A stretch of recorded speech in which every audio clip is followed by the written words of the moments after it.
It's June 25th, 2023. At work, I have this system of measuring my productivity where I have a completely separate calendar where I write down what it is that I did throughout the day down to 15-minute blocks. It's sort of like a reverse scheduling almost, where instead of planning out what I'm going to be doing throughout the day, I instead go back through and as I go through the day record what I had been doing. It grew out of this productivity system that I found in college that I could probably find if I really tried, but I don't really care enough to right now. The general idea of that system was that you plan out your day in broad categories like work, school, making food, stuff like that. And then at the end of the week, you have a retrospective to make adjustments of what you actually did. Actually, it was probably at the end of the day because that would make a lot more sense to do. That system ended up having a bit too much setup, and it was made all the more difficult because when I was in college, what I did every day changed significantly from what I thought I would be doing every day, or at least enough that it was annoying to have to go back at the end of the day and revise things significantly, sometimes to the point where every bit of it was incorrect. So I scrapped the system overall, but I did keep that retrospective system for at least some parts of my life. I don't think I ever used this system when I was at Ford because it was just not that hard for me to stay on top of my work, but now that I'm working at a startup that I founded, it's a lot more important that I be productive with my time because there's always more work that needs to get done. This system works really well when I have a ticketing system of some sort for tasks that need to get done, which I take to an extreme degree and record tasks for just about everything that I could possibly think of. Combining this logging of what I do throughout the day with having time estimates made beforehand lets me over time improve how good I am at time estimates, which I'm still not good at doing them and don't really expect to get significantly better, but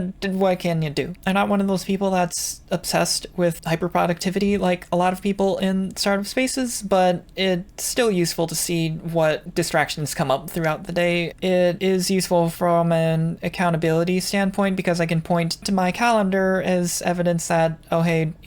I actually was doing stuff. I wasn't just messing around, not doing anything for that time frame. I was talking to one of my friends about this system, and she said she might try it in her life, less to be more productive and more to have evidence for herself that she did in fact do something during the day instead of being at the end of it and feeling like she got nothing done. She's hoping that the system will help her avoid falling into that thinking trap by giving her something that she can look back on and see what she did during the day, even if it is simple things like cleaning the house or going to get groceries, because those are things that need to get done and are productive, but they're really easy to forget about, and doing so can lead to people feeling like they aren't doing anything. I hope that she finds this system useful because it would be nice to know that it's actually a usable, helpful system instead of just a weird eccentricity that I have, because I have a lot of those.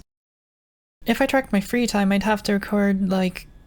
2.5 hours of working on this, and all that I got was this really poorly edited video. It's great.